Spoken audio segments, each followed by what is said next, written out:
Today we're taking a look at the Hohem MT2 Gimbal.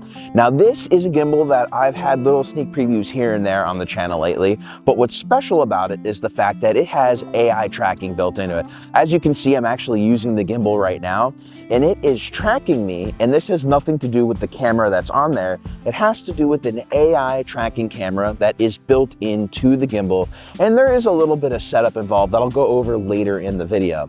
Now, not only does this camera do AI tracking, but the same tracker that is built into the gimbal has an LED chip that is bicolor. So if you're trying to vlog at night, you need to film with bicolor settings, this gimbal can do that for you.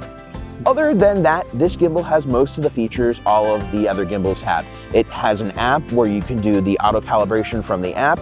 It has a focus wheel if you have cameras that support focusing through the USB-C. It also will charge your camera through its USB-C jack as well. Where I've been using this gimbal is for solo operation. When I'm in situations like this where I don't really have help to film the video, I get that handheld type motion that I'm not necessarily needing a gimbal for, but the fact that this is a gimbal and it can do the pan, tilt, zoom. For instance, I'll go walk up here and you can take a look as it tracks me, and I don't need a camera operator to do this kind of motion, which is really great in the field if you're doing content creation where you need to have really quick setups, but again, you don't have the manpower in order to film yourself. When it comes to using the AI tracking, what's great about this solution is you actually don't use the mobile app in order to control it.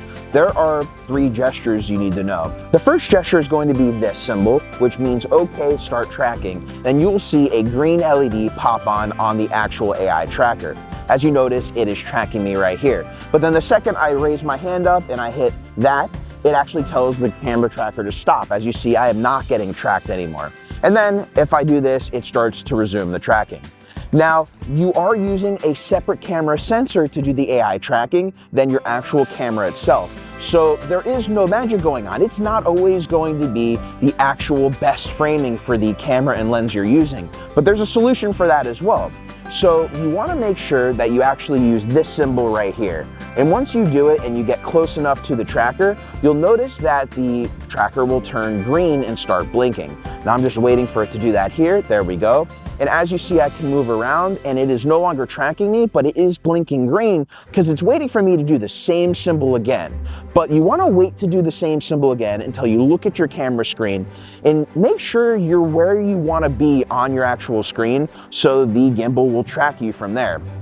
So great examples, I'm going to off-center myself right here purposely, and I'm going to do the symbol again. I'm going to wait for it to track. Now we're tracked. Now you see I have a little bit more headroom than I did before, but it is tracking me. And now let's say I want to go fix this headroom issue. What I typically do to fix it is I'll get a little bit lower than I normally am, pop up the free frame guide. Sometimes I hit my quads real quick while I'm waiting. There we go. Raise myself up a little bit, do it again, and there we go.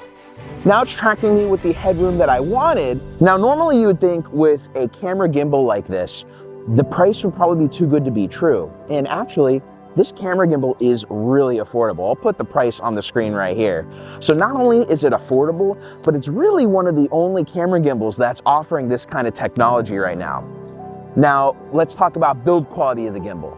I'm not gonna sit here and tell you it's of the DJI level. It is a little bit plasticky, but it's also smaller than my DJI RS3 Mini. So I've actually been bringing this gimbal on the go way more than I've been bringing the RS3 Mini because I can fit it flat in my backpack and fit tons of other equipment on top of it and not have to worry about space, which has been huge. So in that situation, don't really mind that much about how it's got a plasticky feel because it's super light, doesn't add that much weight to my backpack, and the gimbal is super small itself.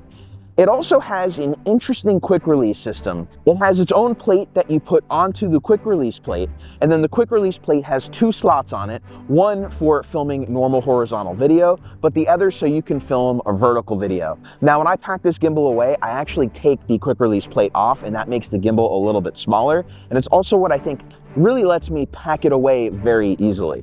I do think we're going to start seeing other companies coming out with this technology. I don't think Hohem's going to be the king to owning this, but they are first to the market, and they are so affordable that I think a lot of you out there who need this type of technology, even if another company comes out with a better option in the future, at the price they're selling this gimbal at, it's really great if you need it now, which I'm in that situation. I don't have people to help me film all the time, so it is nice to be able to have this help. Not only does it save me from having to hire a camera operator to come out, but the cost of this gimbal is most likely cheaper than it's going to cost to bring a camera operator out as well. And if you have any questions about the gimbal, the camera I'm using, which I'm starting to use the R50 more, so look out for more content on that as well, make sure to ask in the comments below. And if you got knowledge and value out of today's video, please make sure to hit that like, subscribe, and notification bell to keep up to date with the latest videos on the channel. Till next time, my name is Geoff Fagien. Thank you for joining me, everybody, and I will catch you in the next video.